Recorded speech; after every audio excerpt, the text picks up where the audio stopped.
reality is, our whole world is dependent upon pension and health. Our pension and health is at like 87 or 89%. You have to be more than 82% to be federally protected. And we're strong for one reason, call the pension and health. Our residuals pay into that. Perhaps Tim Davidson stood up and said he's pro residuals because he made 45 grand in residuals. That was spread out over years after Home Alone. So even though he only made 5 grand on that job, after years of those residuals, that paid into the pension $7,000. See, that's what makes us strong. Paul Knuckles retired 10, 15 years ago.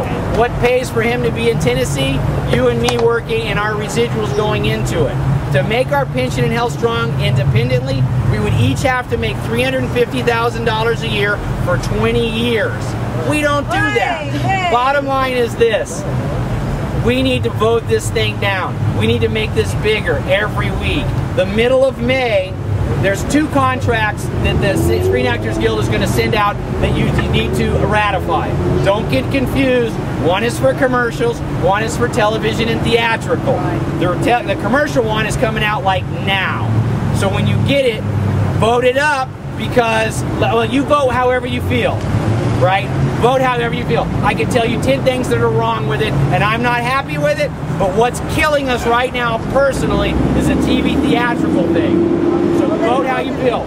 Reality, with the TV and theatrical contract, that ballot is going to come out the middle of May. All I'm saying is, vote it how you feel. Reality, it's real simple. You like residuals, you want residuals, vote no. The deal, the way it's worded, what we're getting. All right, this will be a little easier on your ears. Yeah. The way it's worded, and when we get our paperwork, is a little bit confusing, but if you read deeper, basically the producers want to pay us $28 for 6 months to run a television show, all they want. Whereas, you know, primetime TV network, big bucks. This is going to kill us, and it's being done because we don't have much to say with it. 53% of the national board voted to accept this last producer's deal, which is the same thing that they offered us 2 and 3 and 4 and 5 months ago. And 48% or 47% voted against it. 52% of the board that told us what to do, you'll get this in the mail, you'll go on our website, we're putting it together now, literally is made up of 18 members, 41 people that made up the 53%. 18 of those members have less than 5 days in the business.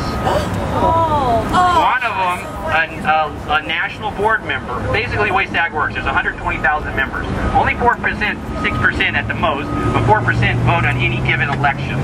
So we, as the stunt community and the actors, if we each got 3 people, our families or kids and SAG cards to vote, we'd have, you know, 2,000 people on the services. It's a simple math. For reality, the national board is made up of 71 people. 71 people tell the Screen Actors Guild what to do. LA does 75% of the motion picture and television work with residuals. New York does up to 25%. New York does 25%. I'm giving you a bunch of numbers. All these facts will be on the internet. Don't get confused, but the bottom line is, of the 52%, you can get these faces, I'll give you their credits, literally not half of them have never qualified for their health insurance once. Most of them have no pension. I see 6 or 7 out of the 41 that have a pension and health insurance. And they're saying to SAG what to do with us. In other words, they don't sign our contracts, ever work on them. They don't sign our contracts. The problem with the after-SAG conflict, you back me up, I'm pensioned in SAG and AFTRA. You got something right after SAG, AFTRA accepted the producer's contract, and you got something in the mail, as did all the radio DJs, and it said, radio DJs, we know you don't work the motion picture and television contract. Please vote to accept this deal. It will help your pension. Would we ever think about joining this union? And I'm pensioned in both. I got 12 years. Everybody knows Married with Children was an after show. Reality, we have to wake up. We are in control. Every time someone walks around and says they, SAG, they, after, they is us.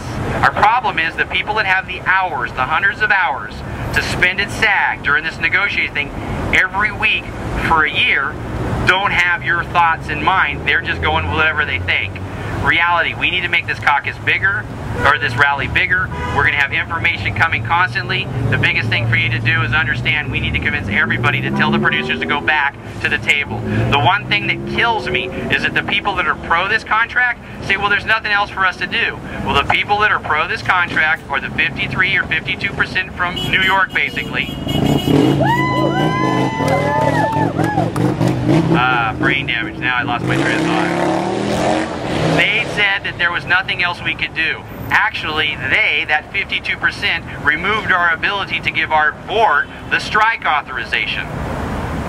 There was something they could do. There is something they could do. They're not letting us do it. Tell everybody, tell one person next week, bring one more. Tell one more. If everybody here insists, believe me, it affects everybody. I'm calling Paul Knuckles in Tennessee. I'm calling every retired stuntman in this business. They don't get to vote necessarily, from what I heard, because they're not paying dues, but their pension is affected. If we don't get residuals when they work, in 3 years from now, their pension is going to suffer, and by the time we get it, there won't be one. All right? Frank, what's in it for the 53% of the board that voted this thing? Well, they basically want to get back to work. Most of the, like I say, 25. Most of the work that's done in New York is game shows, talk shows, non-residual based stuff. So they want to get back to work. And soap operas. That's why, look at AFTRA, what is it made up of? Originally it was soap operas and a few sitcoms. Mainly it was formed by radio DJs, American Variation Radio, and television artists. Their charter confuses me. How can they be doing television shows without a live audience? That's what their charter said in 1950. I know it didn't say videotape because there was no videotape in 1950. Bottom line is we have to get involved. We're going to make a website. If you want to read, it's going to have a ton of facts and information. It's going to irritate you and madden you. Don't get mad at SAG. Get mad at me and everybody else that's a member of SAG as a stunt performer and actor that's not involved. Call everybody. We all know that residuals are the lifeblood of our days. I know I got one this week. It made me feel good, right? So we have to keep them, no matter what it takes. I'm going to introduce Scott Wilson. Oh, Scott. Scott's on the phone. I know there's a lot of confusion. I know there's a lot of thoughts going on. I can wine and dine you on a lot of things, but reality, I don't want to burn you out. United for Strength stopped the strike authorization. United for Strength is now currently running the Screen Actors Guild with their 52%.